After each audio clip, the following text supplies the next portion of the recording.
Okay, this will be our last video in the lower. Parts you're going to need. You're going to need your takedown pin. You're going to need your takedown pin, your takedown pin detent, and takedown pin spring. The spring and the detent are the same as your pivot pin. Just the pins are different. The pivot pin is larger than this takedown pin is, but these two are the same. There's no wrong way of putting the spring or the detent in either. We're going to need our back plate, our castle nut, our retainer, our buffer retainer spring, our buffer retainer, our buffer spring, buffer tube, or your lower receiver extension, whichever you want to call it, and your butt plate. That should be it. First thing I'm going to do, I'll put a drop of oil on the takedown pin. And I'm just going to shoot the springs and everything with some lithium grease.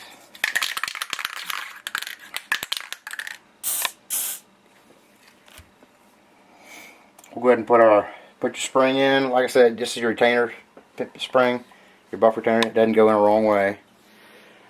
And then your retainer is just going to go right over top of it. Next, we can go ahead and put our takedown pin in from right to left. Make sure the slot here is facing the rear. And it's going to slide from left to right. And then the detent goes in and the spring goes in. Next, we'll just go ahead and take your castle nut and screw it on. Make sure you do it the right way.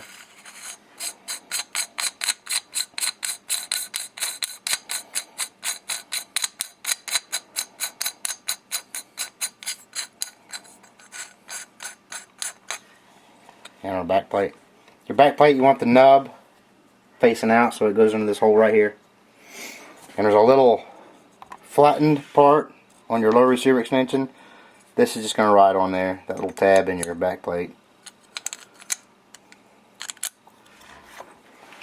And we'll go ahead and screw this on. And you're going to screw this on just till you get it over or at the spring. Just so you get it over on your retainer here. So we'll just screw this on. So watch the spring.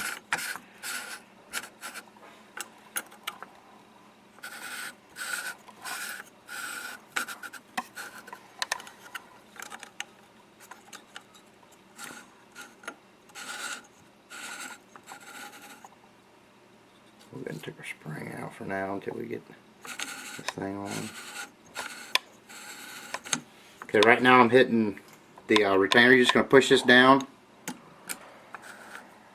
Push your retainer down and then just screw this in until it lips over it.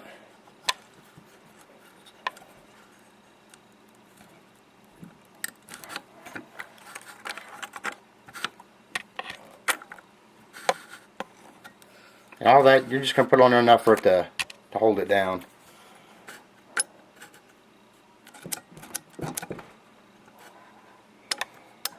Okay, I'll go ahead and put our spring back in there.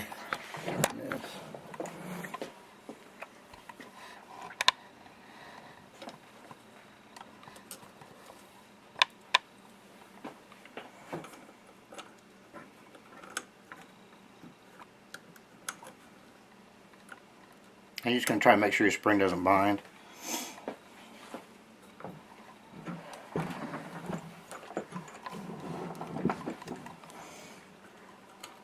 Just going to push your back plate on and go ahead and we're going to put a drop of Loctite on our threads where our castle nut is. It's blue so you can take it off, or you can stake it at the end too if you want.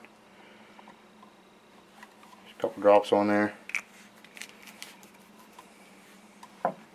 Like I said again, just make sure your spring doesn't bind, and we're just going to tighten our castle nut down.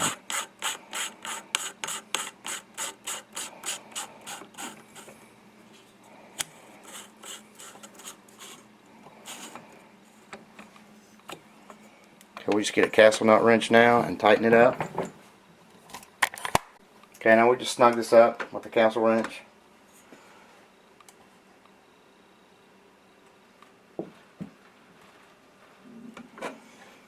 Okay, like I said, you can stake it right here. If you take a center punch, on your back plate, and then just what you're going to do is just at an angle you're going to punch some of that metal into that slot right there, and that'll stake it.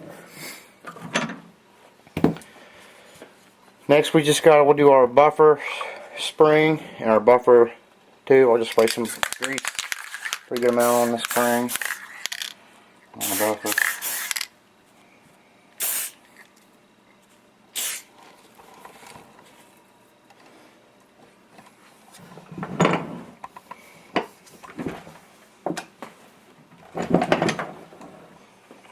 Okay, you just insert your spring in there and your buffer.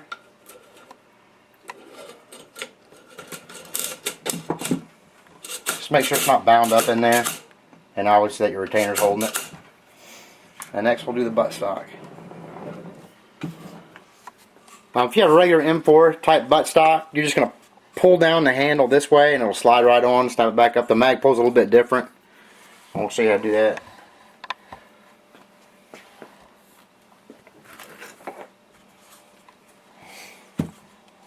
Go ahead and flip this upside down.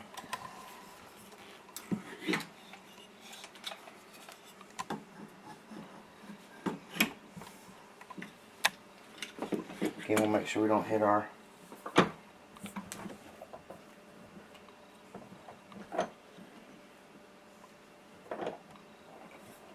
bolt catch.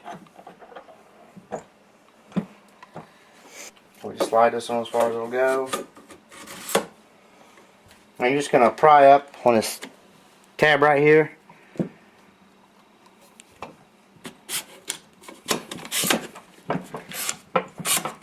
And that's it.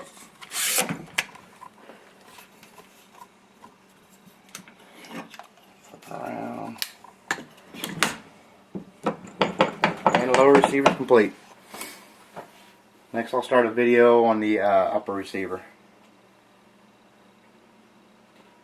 I've also got another trigger I bought for this when I was originally going to make it for longer range rifle. It's a Hyper Touch. It's either Hyperfire or Hyper Touch. I'll put that in a separate video.